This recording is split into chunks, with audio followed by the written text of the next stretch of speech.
Assalamualaikum warahmatullahi wabarakatuh. Perkenalkan, nama saya Elvisa Fitri dengan stambuk M1B1 19015, jurusan Ilmu Lingkungan. Di video ini saya akan mempresentasikan sosiologi lingkungan, manusia perancang keberlanjutan lingkungan. Pokok pembahasan ada 3. Yang pertama, melembagakan kembali kearifan-kearifan lokal tradisional.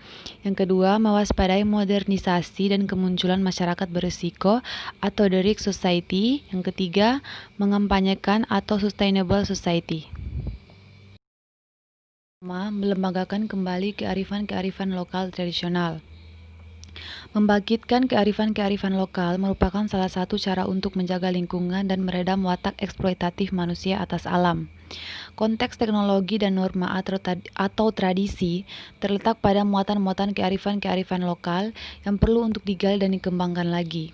Dibandingkan dengan teknologi yang membawa risiko-risiko bawaan, sistem pengetahuan tradisional tidak pernah melakukan kerja-kerja eksploitatif karena hanya melayani kebutuhan pokok manusia secara subjektif sesuai dengan jumlah optimum yang dibutuhkan, di mana jumlah sumber daya yang dibutuhkan tidak pernah dieksploitasi secara besar-besaran.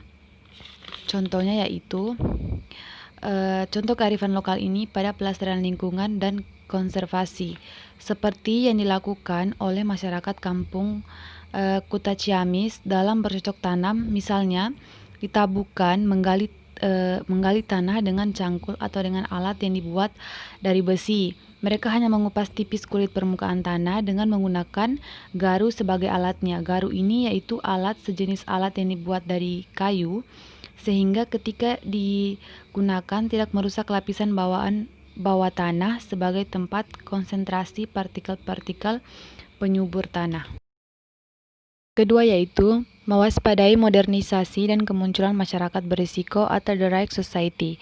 Ciri masyarakat modern. Yang pertama, perkembangan masyarakat di bawah kendali ilmu, teknologi, dan pemikiran rasional. Contohnya, perkembangan teknologi saat ini semakin canggih dan ada di sekitar kita. Kehidupan di zaman sekarang bahkan diwarnai dengan adanya teknologi yang semakin berkembang ini, sehingga manusia mencapai suatu tingkatan yang disebut dengan istilah modern. Namun, ada manfaat yang didapatkan oleh para penggunanya. Contohnya pada dampak positif, yang pertama itu meningkatkan intensitas komunikasi, yang kedua sebagai media pertukaran data. Terus, dampak negatifnya yaitu membuat orang kecanduan, peningkatan jumlah atau pengangguran. Perkembangan pesat masyarakat menuju kondisi semakin mengglobal, baik berkaitan dengan wilayah, gerakan ekonomi makro, intervensi politik, maupun pada perkembangan dan penyebaran teknologi. Yang ketiga, sebagai akibatnya gerakan dan corak hidup masyarakat tidak mungkin dijelaskan hanya sebatas kepentingan lokal maupun nasional saja, tetapi harus dijelaskan sesuai dengan konteks global. Selanjutnya, waspada masyarakat yang berisiko. Yang pertama, resiko bisa tidak terlihat, tidak bisa diubah, dan didasarkan pada interpretasi kausal. Yang kedua, resiko direduksi manusia lewat sumber-sumber kekayaan dalam masyarakat industri. Yang ketiga, resiko berhubungan dengan masyarakat yang mencoba melepaskan radiasi dan pengetahuan masa lalu dengan menganggap bernilai dan berharga perubahan-perubahan dan masa depan. Yang terakhir yaitu resiko tidak dibatasi oleh tempat dan waktu, serta resiko dan kelas tidak terpisah. Poin ketiga, mengampanyekan sustainable society. Ada 2 poin. Yang pertama, pendekatan sistem dalam pengelolaan lingkungan. Yang kedua, arah pembangunan berkelanjutan atau sustainable development. Pada poin pertama, pendekatan sistem dalam pengelolaan lingkungan dari aspek agama. Beribadah bukan hanya berkisar pada hal berdoa, puasa, dan lain-lain, tetapi sudah mengajak masyarakat untuk melindungi lingkungan. Contohnya, dengan menanamkan nilai-nilai dan norma-norma tertentu sehingga manusia dapat merubah alam atau lingkungannya menjadi suatu sumber kehidupan positif atau bermanfaat untuk kehidupan ke depannya dengan tidak merusak lingkungan melainkan menjaga dan merawat. Yang kedua yaitu pengelolaan lingkungan dari aspek hukum, membangun ide dan kesadaran tentang penyelamatan lingkungan. Contohnya, dari aspek hukum ini, di mana dengan adanya hukum agar masyarakat tidak melanggar peraturan-peraturan yang telah dibuat, utamanya pada lingkungan, di mana orang-orang yang melakukan pengerusakan lingkungan misalnya dengan cara menebang pohon secara liar agar mendapatkan sanksi atas perbuatannya. Poin ketiga yaitu dari aspek politik, peraturan yang dibuat oleh lembaga eksekutif, di mana peraturan-peraturan yang telah dibuat oleh lembaga-lembaga tertentu untuk mencapai tujuan tertentu tanpa dilewati satu poin pun.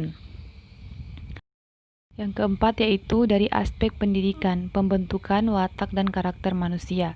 Contohnya, di mana dengan dibentuknya watak dan karakter pada usia dini agar dapat memperoleh nilai-nilai, sikap, dan keterampilan praktis untuk berpartisipasi dalam cara yang bertanggung jawab dan efektif dalam mengantisipasi dan memecahkan masalah lingkungan dan dalam pengelolaan kualitas lingkungan. Yang terakhir yaitu dari aspek ekonomi, pembangunan yang mengorbankan segala sumber daya yang ada demi mendapatkan keuntungan yang besar.